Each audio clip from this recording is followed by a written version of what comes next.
big idea for new technology notes is the speed of production.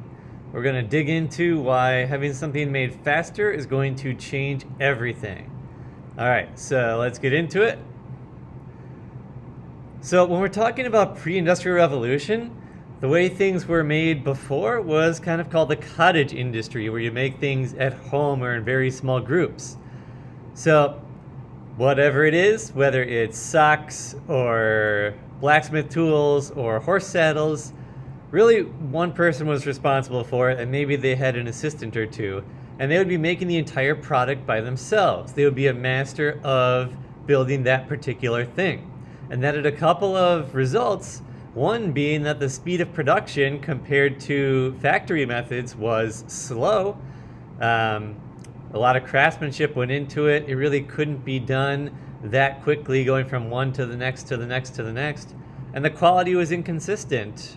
You might have a master craftsman who would make a great piece every time, but you might go and get a pair of socks from somebody else. They were just completely falling apart. So you never quite knew what you were going to get if you were going to purchase something from someone's home or a home business. You just kind of had to know them and know their reputation before you knew what you were buying. Now, the assembly line method is going to change things 100%. So you see in this picture, you've got stations where people are working on different parts. When they're done, they pass it down the assembly line and someone else works on the next part. So they specialize and they do the same simple task over and over again all day long. And this is a couple of results. One being that the speed of production is very fast. People can do a simple task quickly. They can be trained at it quickly. And the quality is going to be consistent. If you're going to be doing one thing all day long, you're going to end up doing it pretty much the same way every time.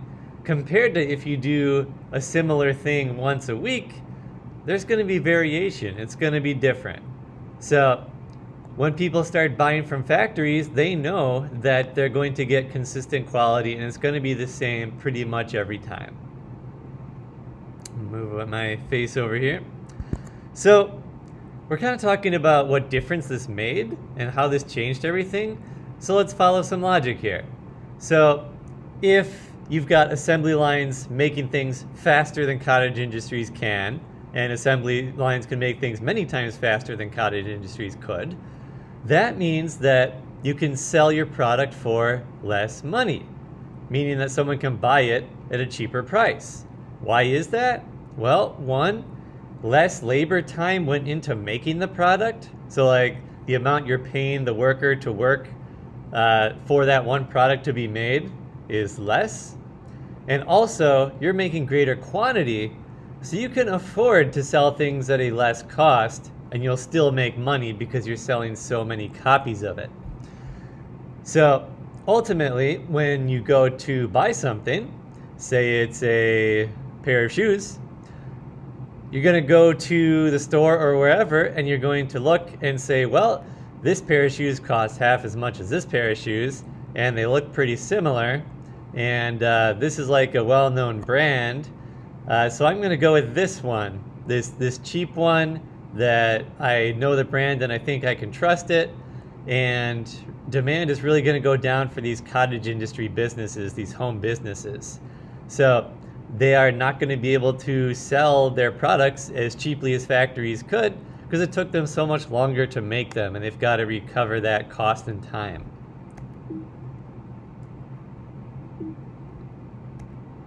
So as an example of how that's going to change things, we take something like the Model T Ford.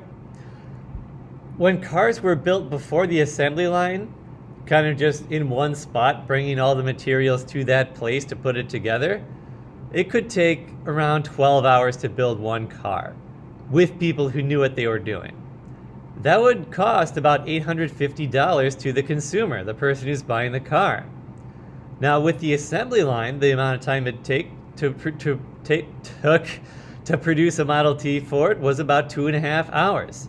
And that let Ford cut the cost of the car to just under $300 because they were making so many cars they could sell them for cheap and still make a little bit of profit off of each one.